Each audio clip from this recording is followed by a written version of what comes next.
Hey everybody, welcome back to the News Desk, special edition here on this Friday episode. Now I haven't had a chance to do the comic book podcast, vidcast, News Desk, update, whatever you want to call it, and I didn't get a chance to do the video game one because I bought a new car this week. Well, actually it's a used one. Well, and actually it's also a minivan, but I mean that made sense. I've got kids and with my wife's side business and stuff, but you know, whatever. Regardless, I've been doing a lot of stuff with vehicles the last couple days and didn't get a chance to do any videos. So we had talked before about the idea of fusing some of them together. We're going to try it today. Comic book video game fusion on this special Friday edition of the News Desk. Also, normally today you get the Comic Nation TV update. There's a caption box podcast in the works, but it's not ready to go up today. So, in order to give you some content and talk about some of the neat stuff going on in the world around us, well, we're doing this special edition today. So, special hybrid fusion episode today, and, well, if you absolutely hate it, sucks to be you.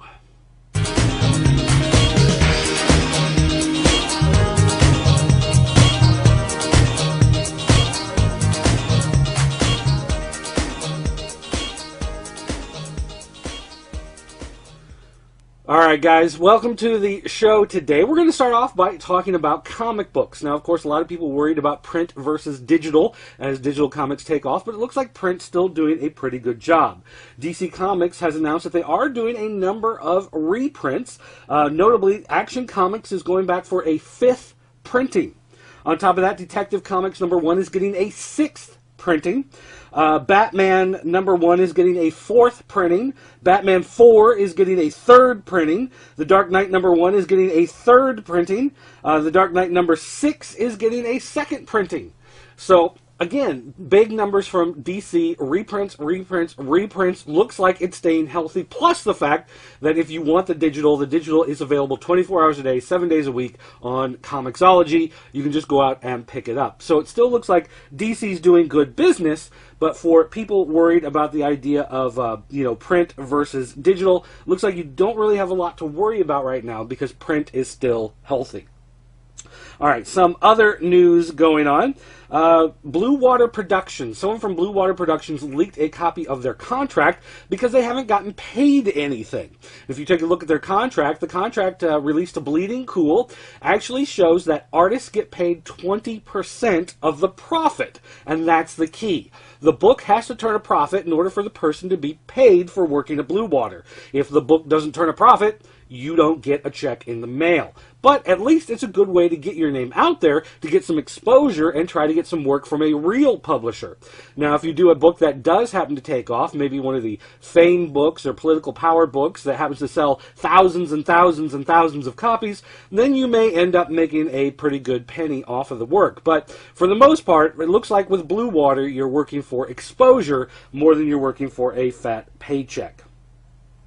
Interesting tidbit has come out this past week. In the latest issue of Justice League, there's a backup story featuring Pandora. Now, Pandora is the mysterious woman who's been in the all the DC #1s when they relaunched. She appeared in the issue of Flashpoint, where Flash reset the timeline, and somehow she's involved in all of this. Well, someone took a good look at that character and said, she looks a lot like Zealot from Jim Lee's Wildcats. And, as we know, Jim Lee is an instrumental part of the rebirth of the DC Universe. So is it possible that Zealot in the new DC Universe is, in fact, Pandora, the character who kicks off the whole new DC 52?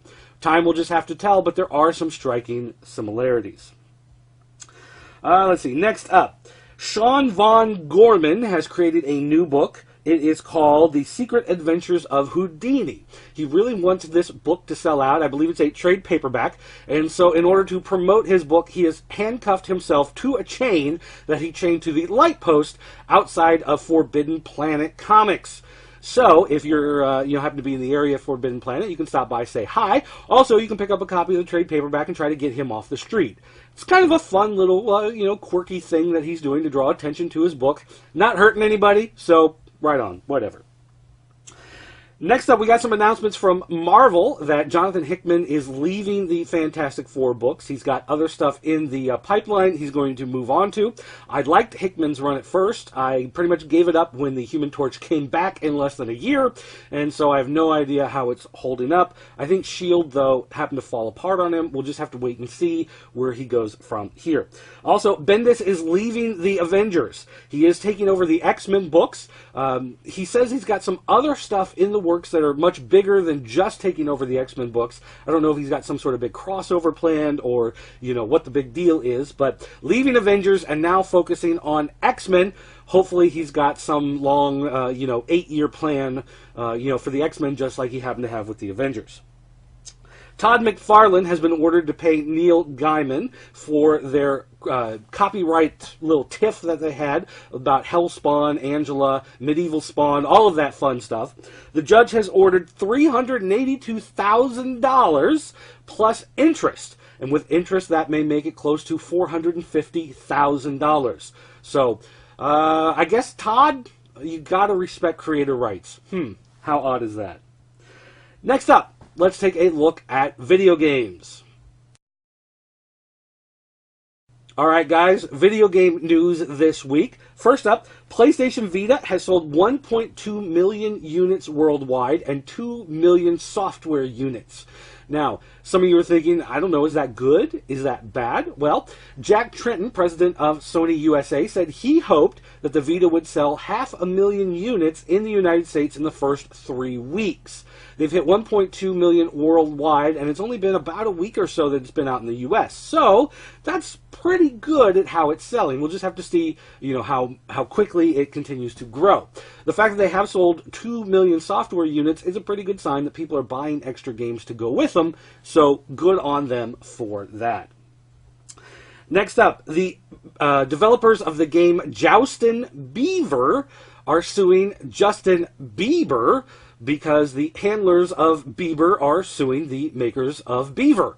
I know it sounds a little confusing, but basically it goes like this. RC3 Games created a game called Joustin' Beaver about this beaver with crazy bangs and sweatshirt, and he's got this pole, and he goes down the river, and he's poking photohogs off of the side of the river. He's signing autographs, and he's got to worry about the whirlpools of success that can make him spin out of control. So it's basically a parody of Justin Bieber and his success. However, the people who handled Justin Bieber and all of his trademarks, copyrights, and whatnot are saying it's too close of a likeness, it's confusing to the average buyer, and they might think it's actual licensed property from Justin Bieber. So they sued RC3. RC3 says, nope, this is a First Amendment right. You can't sue us for a parody, and they are now counter-suing for damages. So it'll be interesting to see how that plays out. Next up, an indie studio was basically talking about how difficult it was to get funds to continue to operate. Indie studio Cypher Prime basically put out a graphic, a pie chart, showing how $15,000 disappears in a month. And with $15,000 a month, it basically breaks down to each person in the company making about $15 an hour. After taxes, $12 an hour. So no one's breaking the bank going home with $15,000 a month, but it does show how expensive it can be to run even a small game studio. Makes you wonder how much places like EA are actually paying every month. We've got the announcement that Disney XD will in fact be launching Pac-Man Adventure Begins in fall of 2013. So over a year away until you can get the new Pac-Man series. So apparently it's something that they're putting a lot of effort into. Probably going to be one of those daily series, Monday through Friday type show, or Monday through Thursday with a rerun on Friday, or however they're going to do it, but going into pre-production way in advance, so hopefully this will be a quality show. Now, some of you may remember the original animated show from the 80s. It was okay, nothing, great, but it was still your classic kind of 80s Saturday morning cartoon. This one, however, on Disney XD, notably, it's being produced by Avi Arad. I think that's how you say it. Avi Arad. Avirad, I'm not sure. Anyway, he used to be one of the guys at Marvel who took their comic book products and helped to license them into TV shows, movies, and video games. Well, now he's working apparently at Disney XD, trying to find comic books, video games, and whatever other properties to bring into the Disney family to produce shows of. So, kind of taking a different spin, but maybe that means we'll get more video game shows in the future. It was announced that Stan Lee will be a playable character in the upcoming Amazing Spider-Man game. Those of you looking forward to the game based on the new movie, apparently Stan Lee will be in it somewhere, and you get to play as him. Now, there's no word yet if this is just a simple, costume swap on the character, and it's going to be Stan Lee swinging from webs, flying through the air, or if it will be actually a feeble old man running around signing autographs on Stripperella VHS boxes. No word yet. We'll just have to wait and see on that. Assassin's Creed 3 officially got their box art released, and it shows that it is in fact set in the United States during the Revolutionary War period. They're showing that it will have the British Redcoats, of course the American Army, and it will have the Native Americans available. So, looks like it will be very interesting. We'll have to see how that one turns out. And this is Assassin's Creed 3, so this is a full-on sequel with a lot of production going into it. Kid Icarus Uprising is coming to the 3DS, and it includes augmented reality cards. Now, augmented reality cards use the camera on the 3DS in order to show you what appears to be a three-dimensional model floating, in front of you through the little viewfinder on the 3DS. Now, each game is going to come packed with 6 cards. However, they say there will be hundreds of cards available. So when you buy your copy, your 6 cards may not match the 6 cards that your best friend has.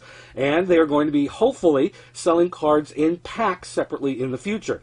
They are trying to coordinate trading days and events where fans of the games can get together and trade their cards, swap them, and they can even battle.